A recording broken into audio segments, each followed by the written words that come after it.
welcome back to It's About Youth. I'm Soraya Mia, and here I am again on a very special episode of It's About Youth Campus Democracy Edition here in IIUM in Gombak. And now, our guest for today, let me introduce to you Nurul Shamim, who is the Secretary General of University Utara Malaysia. She came all the way from Kedah today. Yes, thank you so much for having me. I came all the way from Kedah. Alhamdulillah, IIUM Gombak is a very beautiful place to live. I actually agree with your points. My first time here, as I mentioned, and it's very beautiful. So yeah, thanks for being here. And now our second guest of the day is Izzat Aryan, who is from UM Student Union from the Law Faculty. UM is not very far, but of course it's a very, very popular university. I was just there a few days ago. So yeah, thanks for coming to IIUM Gombak for our episode today. Thank you for having me as well.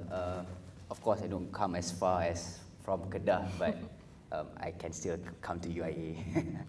Yeah, it's definitely still the effort that matters. It's still, driving and petrol costs money nowadays. But anyway, in today's discussion, It's About Youth, we are going to mix it up a little bit. Of course, we're going to stick to the same topic of involvement of students in the democratic process, in the country's democratic process, as well as students' interests and youth's interests in country politics. But to begin our discussion today, there's something that we should note. In the Malaysian Dewan Rakyat now, there is about less than 30% of women representatives in our parliament. So today we have Shamim, who is a part of the sort of student union in UUM. So I maybe would like to get your thoughts.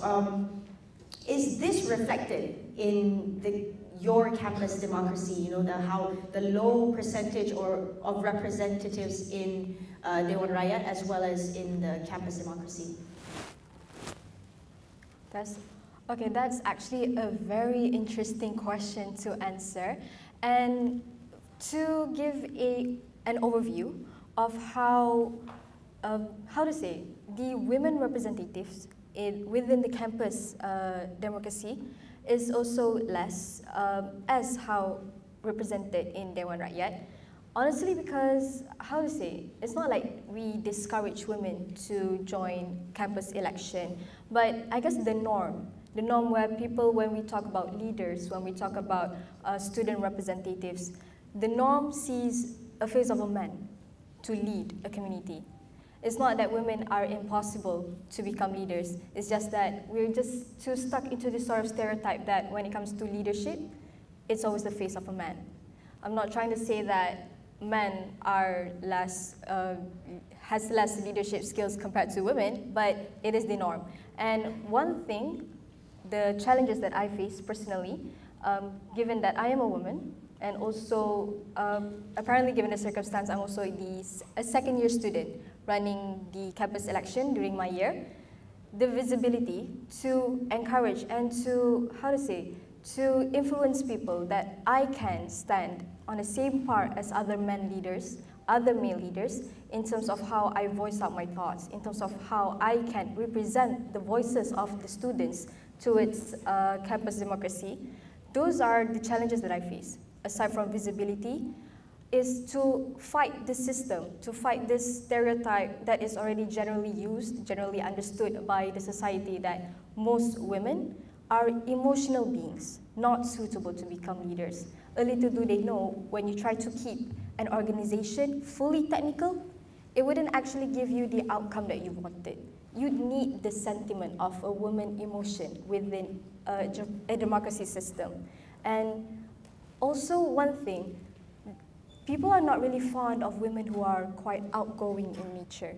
They've always had this skepticism, women who are outgoing or women who are a step ahead of other male candidates are mostly, there's always a bad image when it comes to that. It's something that we really need to change the opinions, the point of view of the society, that actually women being a step ahead of men has nothing to do with bad personality, bad representation. No, it's the same thing. We're fighting for the voices of those that we want to bring. We're fighting in campus democracy level. We're fighting for the voices of the students that we want to represent. And it has nothing to do with gender-wise or anything. It all of it comes back to the potential of the individual themselves. Are they capable or not to become leaders? Are they capable or not to bring the voices, to fight, to advocate them within the managerial level? Yep, that's also interesting when you talk about that. Because issues, there are, some issues are faced by women and some issues are faced by men. And if we have more women representatives, then perhaps they can voice out issues that are faced by women. Now, moving on to the next topic of discussion, perhaps we can talk a little bit about the role of social media. As I've actually hinted in the previous episode of It's About Youth, we would talk about the power of social media when it comes to campaigning for campus democracy. And aside from just campus democracy, maybe Shamim, you can explain as well your thoughts of how social media skew the minds of youth out there in general, even in the previous general election. All right, so technically how social media really impacts the students, how it influences students in terms of campus democracy or maybe national level democracy. Okay, so we inevitably, living in this current generation, we cannot run away from social media. It's actually something impossible to do if you try to run away from social media, because social media is not just a source, but it is a platform for all sort of things. Platform to receive information, platform to gain information, platform to give information.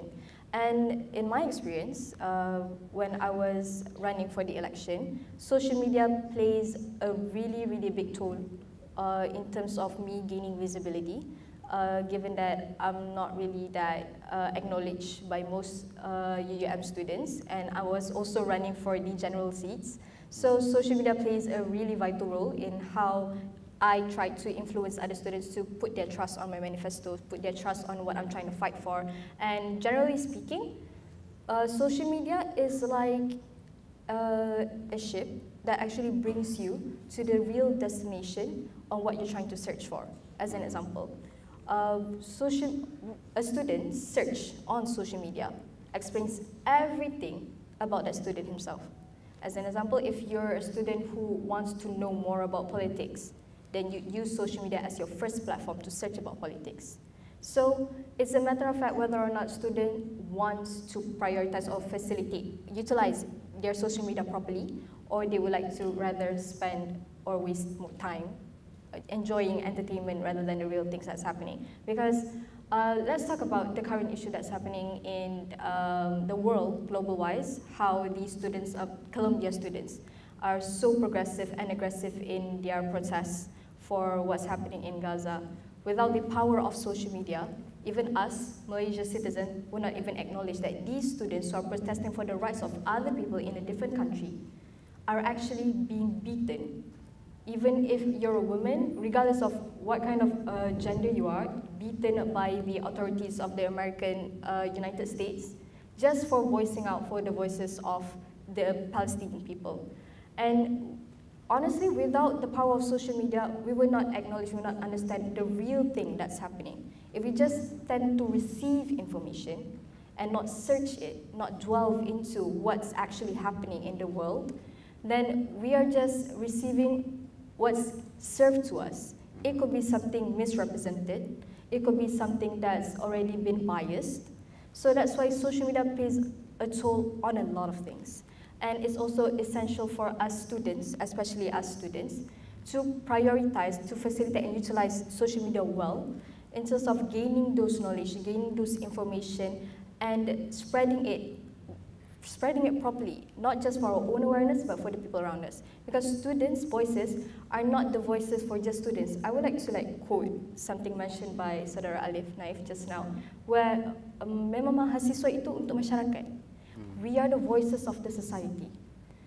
As what happened recently in UM, where there's this controversial professor, Bruce Gilly, without the voices of the student unions from University Malaya, someone like Bruce Gilly, who captures a threat towards our national security by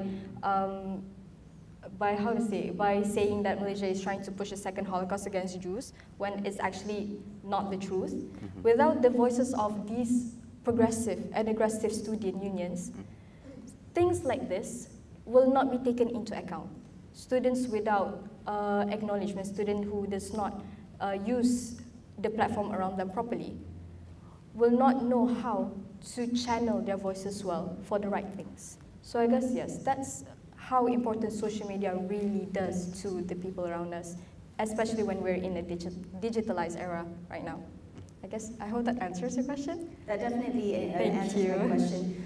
It's a lot to, encapsulate everything that Shamim has said, but I definitely agree about, how powerful social media is, but not only because it is a powerful tool, but it's how you use it as well, and how you ensure that the message out there is being used for the greater good. And also you pointed out what the recent controversy that happened in UM. That actually brings me to the next question.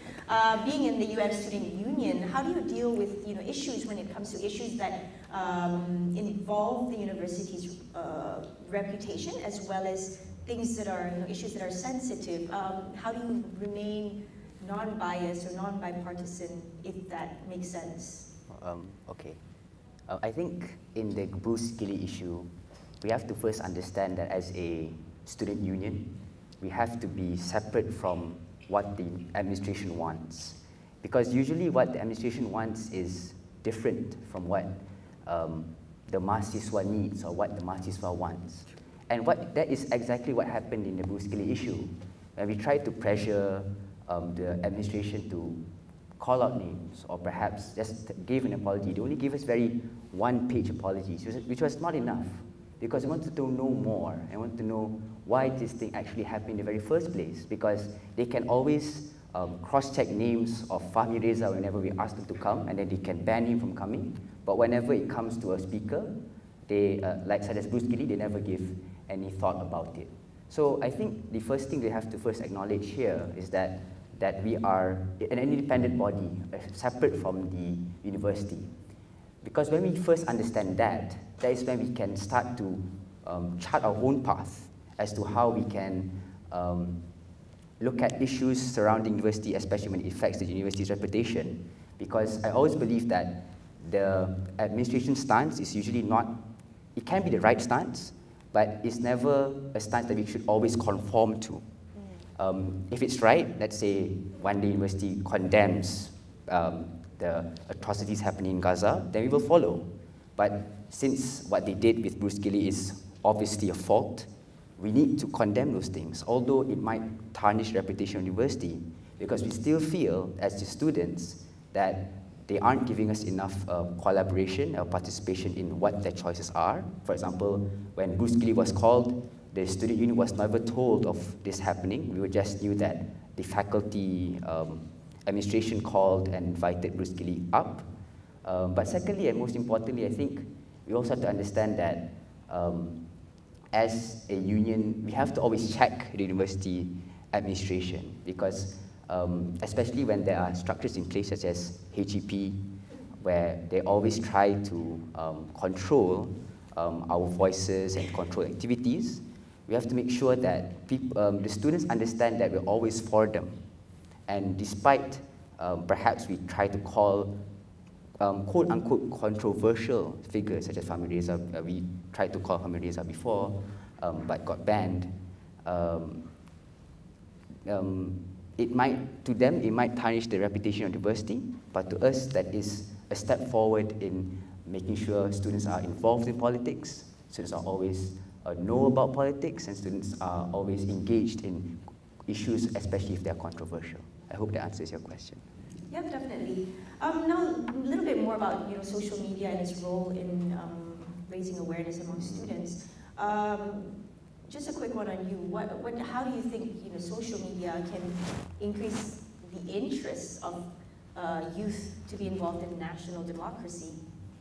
How does social media can increase? Yeah, what are sort of efforts that perhaps maybe even like MPs could do? Because sometimes we look on social media and then it's like cringe. They can actually, there's like a line there where you can, it's very, very thin, but how can maybe they improve in that, and how to get more creative when you're like, attracting Gen Zs? What do you think?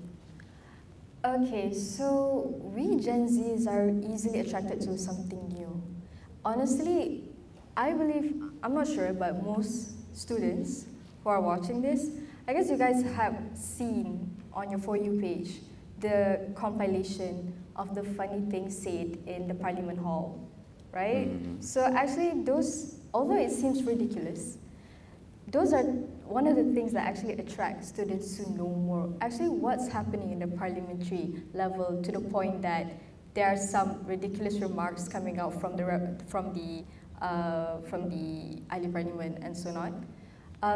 But it's not that I'm trying to say that those kind of things should be encouraged in order to increase the interest of the students. But what I'm trying to say is that Gen Zs are tend to follow trends.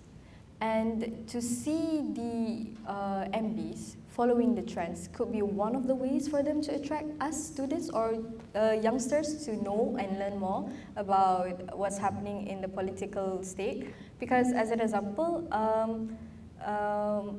Mak Muhammad, Syed Sadiq, he's a very Gen Z type of person, joining those podcasts, very simple, very santai podcasts. And I guess as also what's happening with keluar sekejap, rehat sekejap apa? Yang keluar sekejap, keluar sekejap, KJ, right? Yeah. It's a very relaxed and a very, how to say, very unique way to share thoughts. It's not something too formal. It's not something too uptight. Youngsters nowadays are not really interested with such uptight thingies. Actually, trying to encourage the information sharing regards of politics through a very more casual way of representation can actually attract them more. Try to, maybe the MBs could delve into more of what actually attracts us youngsters, aside from podcasts, aside from simple casual talks, maybe joining those simple 1-minute trends in order to share their insights with what's happening with the world. There's a lot of things that actually they could try.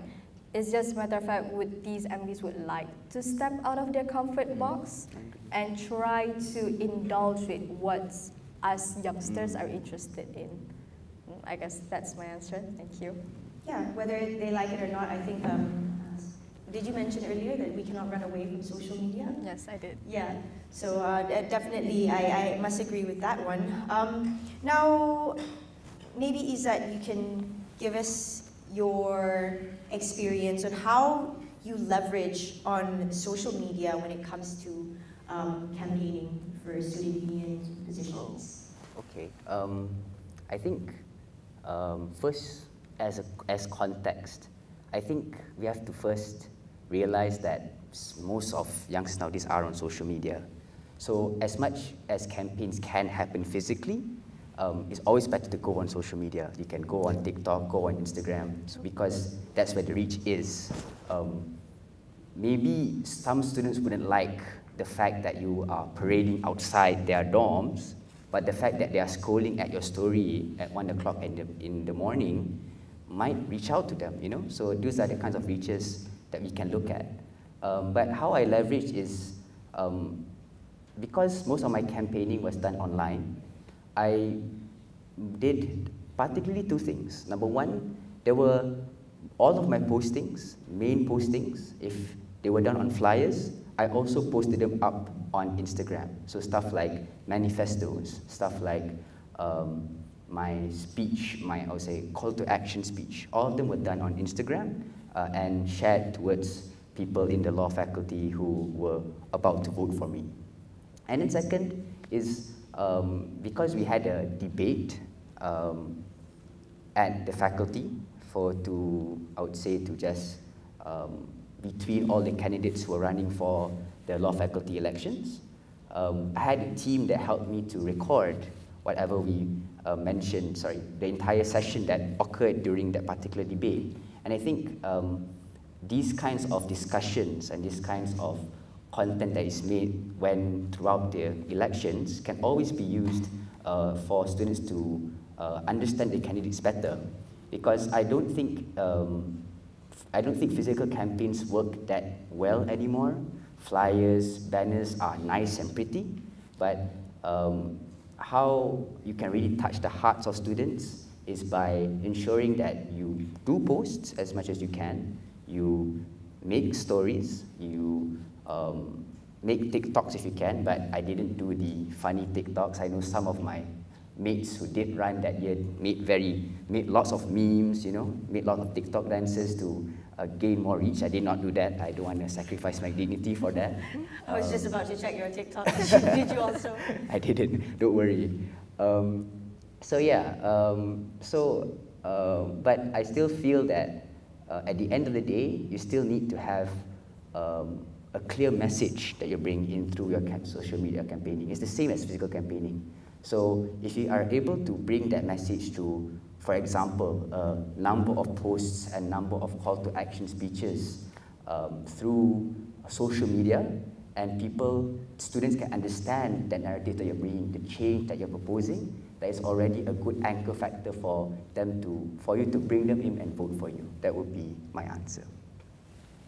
Thank you so much, Izzat. Now enough about social media. We're going to talk about the amendments to the Universities and University Colleges Act, or AWCU, in Parliament recently. Now, what are your thoughts on this? Thank you. Coming from this UUM Student Representative Council, we embrace the amendments well, because it does encourage us not just student empowerment, but the student autonomy to handle our own financials.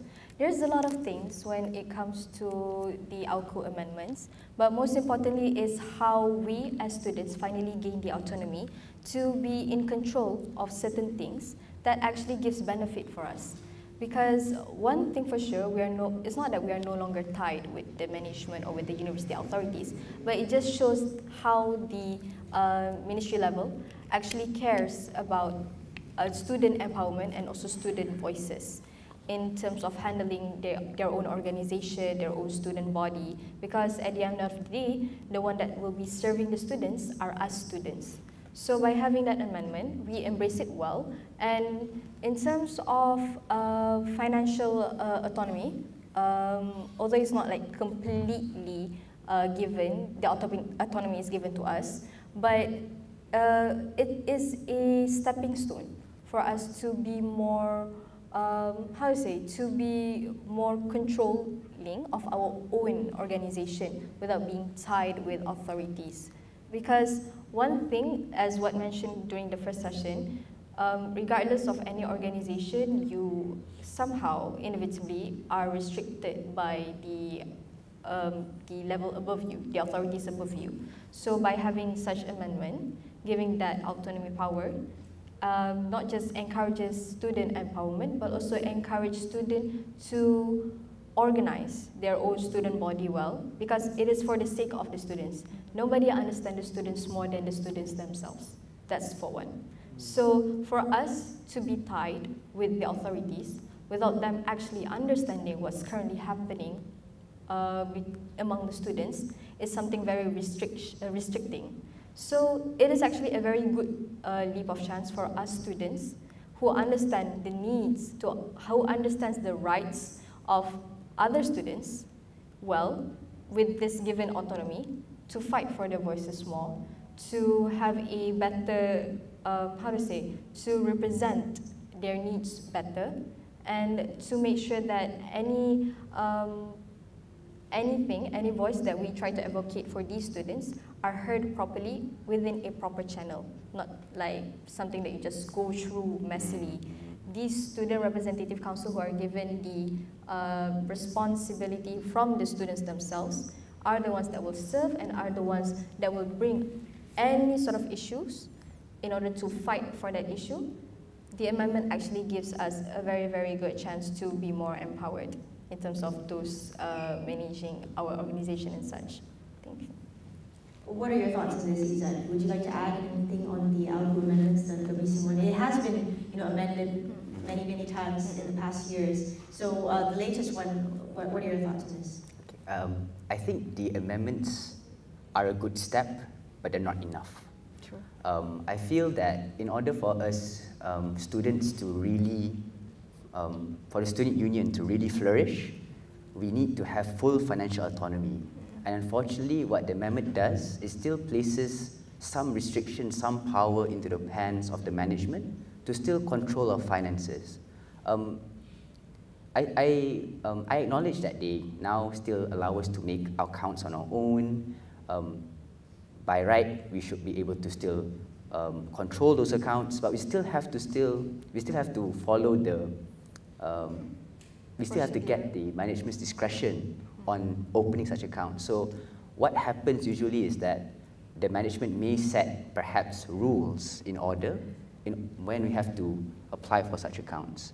So that causes a bit of a discrepancy there, because if we were to have full financial autonomy, we should not be put to any such conditions whatsoever. So I feel that AWKU, if it were to be amended again, or perhaps I'm more on this side that it should be repealed entirely, it should do away with this control by the management, because what it does is it just makes the management puts the management in power still, and it doesn't really give us full financial autonomy as we would like it to have. Yep, so we have just about 1 minute left. Maybe just final thoughts from you. You had agreed with the arguments. You said that it's a good move, but there could be, should be more. It can be improved. Are you also on the side of repealing it completely, or? I guess there are certain areas that needs to have more amendments in order to give full autonomy for us students to handle our own organization. To repeal it fully, I mean, it's not a bad idea though. It's not a bad idea though. We can, as long as it protects the rights of us students.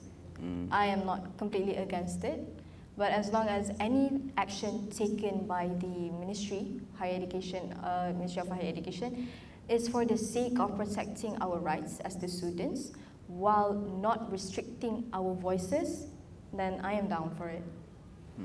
Great. That seems like a great way to end the session today. Thank you so much, Nurul Syamil, Secretary General of University Udara Malaysia, as well as Izzat Aryan from Student Union in the Law Faculty. That was a pleasure speaking with the both of you. I'm Sarah Mia, and I hope to catch you in the next episode. Bye.